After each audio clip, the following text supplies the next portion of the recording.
자, 바로 맡겨보겠습니다. 전문가님, 다음 주 시장 전략도 알려주시죠. 자, 그러니까 이제 10시 42분이네요.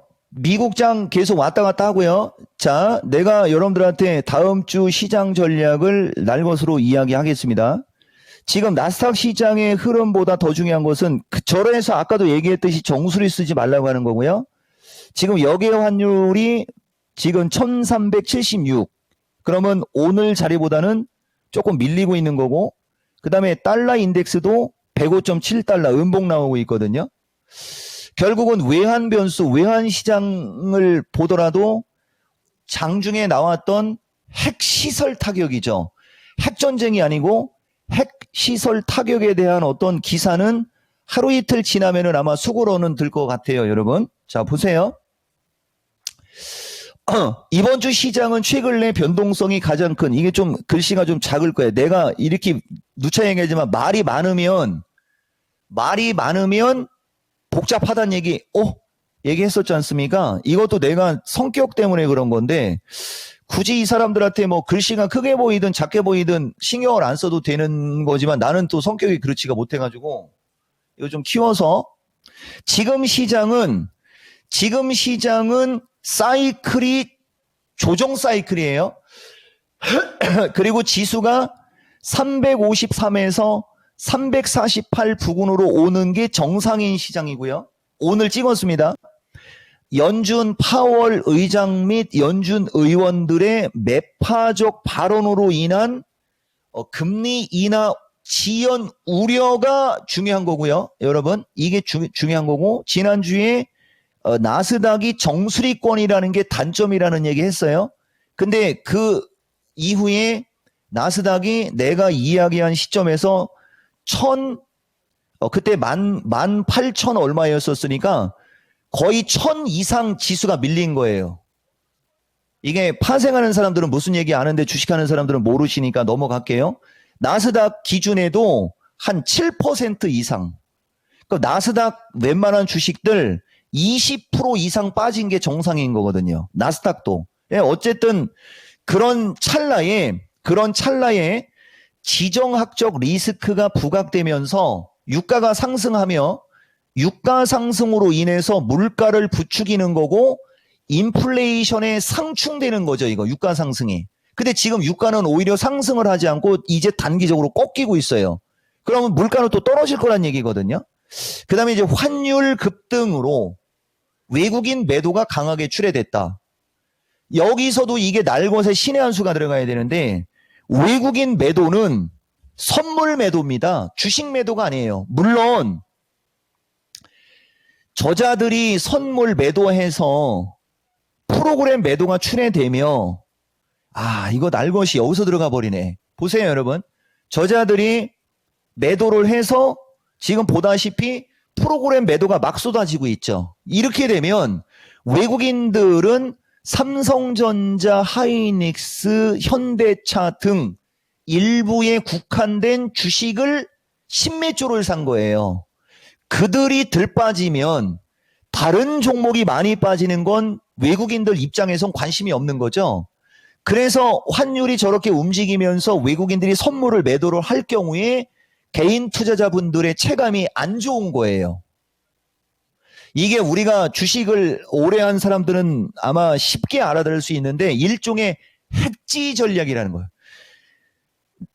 자기가 주식을 많이 들고 있기 때문에 이란 문제 불거지고 금리 인하 우려 늦어지고 그러면서 달러 강세가 유지가 되면 환율이 올라가면서 환차손이 생기잖아요. 그러니까 선물이라도 매도 쳐야 그쪽에서 나오는 손실을 복구를 할 수 있을 거 아닙니까? 그래서 매도를 치는데, 저들이 매도를 치면은 프로그램 매도가 출회가 되면서 코스피 200의 주식이 다 그거에 영향을 받아서 빠지게 되는 거예요, 여러분. 그래서 어쨌든 뭐 저들이 hedge를 하든 뭘 하든 저런 식으로 매도를 하면 안 좋다는 얘기입니다. 자, 그래서 어쨌든 간에 매도가 강하게 출회가 돼서 밀린 거예요, 지금. 그러면은 가뜩이나 미국 경제 양호해서 달러 강세가 유지가 되고 있는데 거기에 유럽은 이제 금리 인하 하겠다라고 하면서 이미 달러가 다른 나라 통화에 비해서 강세가 나오는데 지정학적 리스크 플러스 금리 인하 지연이 우리나라는 더 약세를 부추기게 돼버린 거죠. 이렇게 여러분 이렇게 하락을 하는 요인이 명확할 때는 위험한 게 아니에요. 그러니까 이거 왜 이렇게 빠지는 거야? 이거 금리 인상, 금리 인하도 하는 거고, 이거 괜찮다고 했는데 파웰도 금리 3번 인하할 수 있다고 얘기했는데 왜 이렇게 빠지는 게 하면서 막 우리가 빠지는 이유를 모를 때는 위험한 게 맞습니다. 근데 지금은 빠지는 이유가 너무 명확하다는 거죠. 작년 10월 달에도 이런 경우가 있었지 않습니까? 여러분, 작년도 얘기하는 겁니다. 작년도 4분기 기억나시죠? 여기 지금 이토마토 PD가 그때 그 당시에 신의 한수 PD였었는데 여기 기억나십니까? 이 시장도 이겨낸 시장이고 이 시장에서도 이종복이는 빗나가지 않았어요. 여기서도. 근데 여기는 이걸 뚫고 올라갔죠? 외국인들 주식 18조 샀죠? 저들이 선물 매도하는 것은 해지 차원이죠? 적중률은 훨씬 더 높을 겁니다. 지금 구간의 이종복 전략은 이때보다도 적중률은 월등히 높을 거예요. 다만 여러분들 체감은 안 좋겠죠. 왜냐하면 정수리를 썼으니까. 이 점을 좀 여러분들이 생각을 좀 하셔야 되는 거예요. 하락하는 요인이 너무나 명확하다. 그래서 금리 인하 기대감으로 시장이 급등한 건 부담이에요. 이게 부담이기 때문에 변동성은 나올 수밖에 없죠. 그럼 이 얘기는 뭡니까? 밀리면 된다는 얘기거든요. 그러면은 나스닥 시장이 밀릴 수 있는, 국내장이 밀릴 수 있는 지지만 잡으면 되는 거라는 거죠. 그거 이상은 없는 거라는 거죠. 그리고 이 지금 불확실한 이 요인이 해결될 수 있는 것은 당연히 여러분 보세요. 시장이든 종목이든 어느 정도 하락하면 되는 거예요. 문제는 나스닥의 기술적 추세가 너무 고점에 있는 거거든요. 이건 시간 지나면 되는 겁니다. 그리고 아까도 얘기했듯이 유가 및 원자재 등 이거 물가 다시 떨어지면 돼요. 그러면 지정학적 이슈에 긍정적인 기사 나오면 돼요. 내가 아까도 처음에 얘기했듯이 이란하고 이스라엘이 그 미사일 갖고 이거 하는 거 미국과의 어떤 연관성, 그 다음에 중국과의 어떤 연관성, 막 이런 게 다 있을 거라는 거죠. 거기에 미국 대통령 선거 연관성, 막 이런 게 있는 거라는 거죠. 상호 이해관계에 의해서 만들어지는 거기 때문에 이 맥락만 정확히 파악하면 문제될 게 없다라는 얘기고, 오히려 이 변동성을 기회로 활용하면 훨씬 더 유리하다는 얘기가 내가 얘기하는 여러분들한테 이야기하는 주장이고요. 시간이 저렇게 됐으니까 보세요. 나스닥은 17,500에서 17,250 부근이 기술적 지지선이고, 추가적으로 언더슈팅이 걸릴 경우에 17,000에서 16,750이거든요. 이거 한 번만 밀리면 되는 거고요. 국내 시장은 선물 353에서 348이 지지거든요. 한 번 더 밀려봤자 343에서 341인데 이것은 밀렸을 경우고 나는 여기가 쉽게 안 깨진다라고 보는 거예요. 다음 주는. 그러면 이것도 여러분들이 지수를 잘 모르실 수 있으니까 종합으로 얘기해 주면 이게 베이시스에 따라 동시효과가 나왔을 때는 안 맞습니다. 잘. 왜냐면 올리고 밀고 하면서 약간의 오차는 있는데 계략적으로 얘기를 해드리는 거예요. 여러분들한테. 계략적으로 여기서 아까도 얘기했듯이 추가적으로 밀려봤자 종합 2750 부근이라는 거예요. 2750. 그 지금, 아니, 2550. 지금 2590이잖아요. 기술적으로 종합은 20포인트 정도거든요. 이게 지금 안 맞는 거죠. 매치가. 오늘 변동성이 어거지로 생기면서 베이시스가 지금 보면 코스피가 352에 있고 선물이 354에 있기 때문에 잘 안 맞는데, 어쨌든 좌우단간 그냥 차트로 얘기할게요. 차트로 거래소 지수 종합으로 2550선이 맞아요. 2550에서 2520선이에요. 아시겠습니까? 여기입니다. 여기.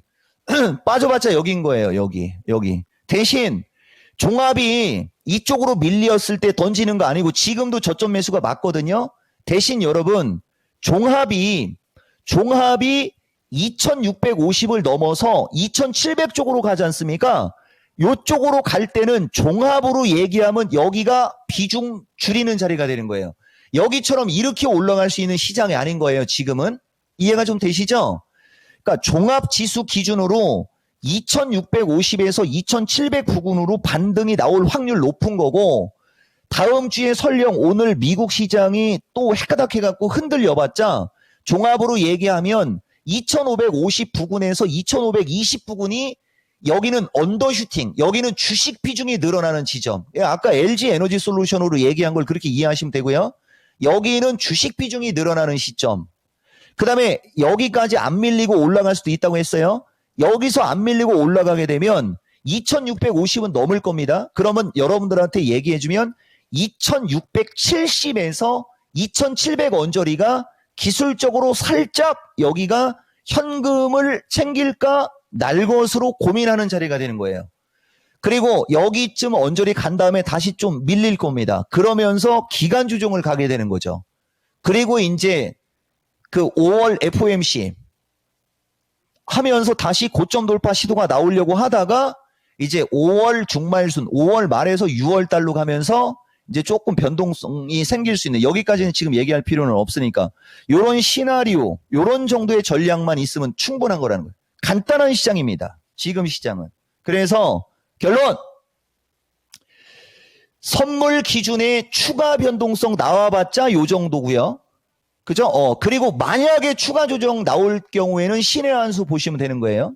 그리고 이 지수는 이미 지난 수요일 날 얘기 들어간 거고요. 기술적으로는 거의 하락이 완료됐고요. 대신 추세적으로 가려면 시간이 필요하니 박스권 대응이라는 말 참고하시고, 나스닥 기준에 이제 나스닥으로 얘기를 해주면 17,750에서 18,000 언저리가 되는 겁니다. 나스닥 기준에 나스닥 시장이 18,000 플러스 마이너스에 왔을 때 우리나라는 365에서 368 쪽일 거거든요. 그러면은 저들이 저 정도 지수 때면 우리나라는 365에서 380이니까 2680에서 2700이 맞아요, 여러분. 아시겠습니까? 예. 2680에서 2700으로 반등은 보장되어 있다. 나 의견입니다. 맞고 틀리고는 가보면 알겠죠? 그래서 그 정도 지수대로 왔을 때 거기서 이제 다시 현금을 챙겨야 되나 말아야 되나 뭐 요런 거. 그죠? 그리고 하루 이틀 새 변동성 아까 얘기한 거 좀 잘 참고하시고요. 섹터 점검은 시간 관계상 못 하겠고 다음 주에 보시면 될 것 같습니다. 자, 여러분 결론적으로 여러분들한테 이 종목의 종합 의견을 이야기해 드리면, 기술적으로 밀릴 수 있는 위치에서 지정학적 리스크가 부각되며 가속도가 붙은 것이다. 그 가속도가 붙음으로 인해서 주가가 밀렸으나 기술적으로 밀릴 수 있는 수준 정도밖에 안 밀리고 있는 것이다. 그러니까 이 상황은 조만간에 반등이 나오는 건 거의 확률이 상당히 높다. 다만 그 반등이 나올 때 지수로 얘기하면 2680에서 2700 언저리예요. 그 정도로 지수가 반등이 나왔을 때 여러분들의 계좌를 한번 다시 점검하는 어떤 이런 거를 좀 생각해 보셔라. 그러면 문제될 게 없어 보인다. 이런 말씀 드린 겁니다.